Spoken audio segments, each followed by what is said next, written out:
Class 10 তোমাদের আজ সমাসের পরের পার্টটা ধরবো। সমাস আমরা করেছি কত পর্যন্ত? কর্মধারয় সমাস পর্যন্ত। আজ আমরা পড়ব তৎপুরুষ সমাস। তৎপুরুষ সমাস, তৎপুরুষ তৎপুরুষ কথার অর্থ কি? আগের দিন বলেছিলাম তৎপুরুষ কথার অর্থ তোমরা বলবে পরম পুরুষ। তৎ মানে হচ্ছে সংস্কৃত, মানে তার পুরুষ, অর্থাৎ তৎপুরুষ শব্দের অর্থ হলো পরম পুরুষ। এবার তোমাদের তৎপুরুষ একটা সমাসের ব্যুৎপত্তিগত অর্থ জানতে চাওয়া হয়। এগুলো কিন্তু একটু পেন্সিল দিয়ে নোট ডাউন করবে বা পেন দিয়ে দাগ দেবে বা লিখে নেবে। তৎপুরুষের ব্যুৎপত্তিগত অর্থ কোনটা? তৎযুক্ত প্রিপূর্বক প্রিধাতু যুক্ত উষ। তৎপুরুষের ব্যুৎপত্তিগত অর্থ দাগ দাও, তৎযুক্ত প্রিধাতু যুক্ত উষ। উষটা কিন্তু হস্যু দেবে, হস্যু পেট কাটার মধ্যে নস্য। তাহলে তৎপুরুষ শব্দের অর্থ পরম পুরুষ, আর তৎপুরুষের ব্যুৎপত্তিগত অর্থ তৎযুক্ত প্রিধাতু যুক্ত উষ। এবার দেখো আমরা সংজ্ঞাতে যাব। আমি বলেছি সংজ্ঞা তোমাদের চট করে আসে না, কিন্তু ঘুরিয়ে ঘাড়িয়ে সংজ্ঞা থেকে ছোট কোশ্চেন দিতে পারে। তাহলে এখানে যদি বলে যে কোন সমাসে বিভক্তি সব সময় লোপ পেয়ে যায়, তখন তোমরা কিন্তু বলতে পারবে তৎপুরুষ সমাসে। আবার এটাও বলতে পারে যে কোন সমাসে পরপদের অর্থ প্রাধান্য পায়, সেটাও কিন্তু তৎপুরুষ সমাসে। তাহলে সংজ্ঞাকারে আমরা কি পড়ব?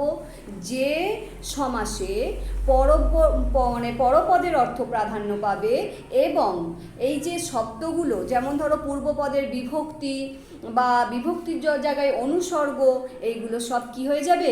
লোপ পেয়ে যাবে। তোমাদের একটা ছোট্ট প্রসেস আমি বলে দিই তৎপুরুষ মনে রাখবার জন্য। তোমরা যদি কারকটা খুব ভালো করে শিখে থাকো তাহলে কিন্তু তৎপুরুষ তোমাদের খুব সহজে করতে পারবে।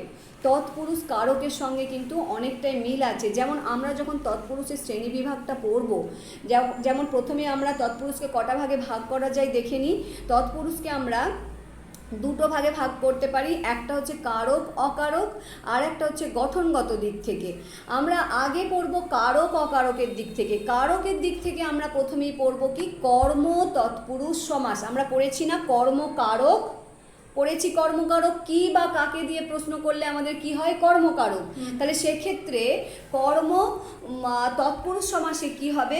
তোমাদের সংজ্ঞাতে যদি আমি যাই, দেখো যে তৎপুরুষ সমাসে কর্মকারকের বিভক্তিগুলো লোপ পেয়ে যায় এবং পরপদের অর্থ প্রাধান্য পায় তাকে বলবো কর্ম তৎপুরুষ। যেমন আমি প্রথমেই বলেছি কি বা কাকে, যেমন রথ দেখা, কি বলবে? রথ কে দেখা।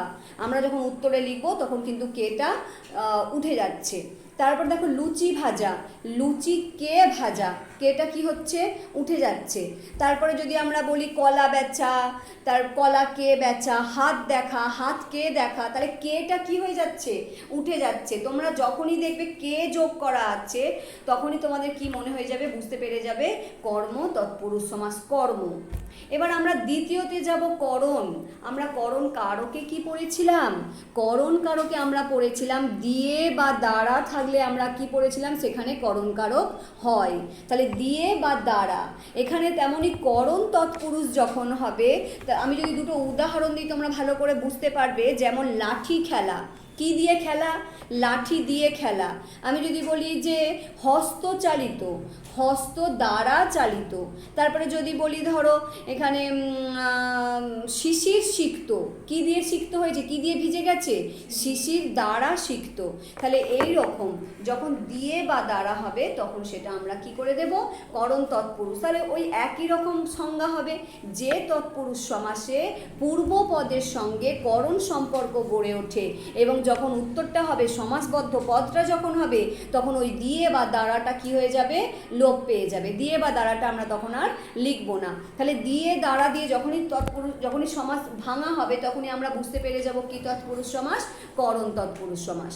এবার আমরা পড়ব কি তৃতীয় নম্বরে অপাদান তৎপুরুষ সমাস। অপাদান, অপাদান মানে আমরা অপাদান কারকে কি পেয়েছি? হইতে বা থেকে। যখন আমরা হইতে থেকে দেখব তখন সেটা কি? অপাদান কারক পড়েছি। ঠিক সেমভাবে তৎপুরুষ সমাসে যখন আমরা দেখব যে হইতে থেকে আছে, অপাদানের সম্পর্ক গড়ে উঠছে, তখন সেটা কি হয়ে যাবে? অপাদান তৎপুরুষ হয়ে যাবে। অপাদান তৎপুরুষ যেমন স্বর্গ ভ্রষ্ট, স্বর্গ থেকে ভ্রষ্ট হয়েছে যে স্বর্গভ্রষ্ট। তারপরে বলছে দেখো কি যেন, জল আতঙ্ক, জলে আতঙ্ক, এখানে কিন্তু জল থেকেও আতঙ্ক হতে পারে, জলেও আতঙ্ক হতে পারে, তার মানে জল থেকেই সে ভয় পায়। এটা হচ্ছে অপাদান তৎপুরুষ সমাস। যেমন লক্ষ্মী ছাড়া, লক্ষ্মী থেকে ছাড়া। তারপরে যেমন ধরো বিলেত ফেরত, কোথা থেকে সে ফিরেছে, বিলেত থেকে ফেরত। তাহলে এই রকম হইতে থেকে সঙ্গে মানে যখন অপাদান সম্পর্ক গড়ে উঠবে তখন সেটা কি হয়ে যাবে, অপাদান তৎপুরুষ সমাস। এখানে আর একটা কারকের আমরা পড়েছি, যেটা হচ্ছে অধিকরণ তৎপুরুষ সমাস। অধিকরণ, অধিকরণ মানে কোনটা, কারক সম্পর্কে অধিকরণ মানে স্থান বোঝাবে, জায়গা বোঝাবে বা সময় বোঝাবে। অধিকরণ তাহলে কি বলছে, যে তৎপুরুষ সমাসে পূর্বপদের সঙ্গে অধিকরণ সম্পর্ক গড়ে ওঠে। আর কি হয়ে যাবে, অধিকরণ সম্পর্কে কিন্তু এ আর অন্ত্যস্ত থাকে, এই বিভক্তিগুলো লোপ পেয়ে যাবে। যেমন দেখো এখানে কি বলছে, গাছ পাকা, গাছে পাকা, গাছ পাকা ফল আমরা বলি না, গাছ পাকা। তারপরে বলি রাত কানা, এটা সময় বোঝাচ্ছে, সে কখন দেখতে পায় না, সে রাতে দেখতে পায় না, সে কিন্তু দিনের বেলা দেখতে পায়, সে রাতে দেখতে পায় না। আমি কি বলেছি, স্থান কাল থাকলে সেটা কি হয়ে যায়, অধিকরণ। তাহলে এখানে রাত কানা মানে একটা সময় বোঝাচ্ছে।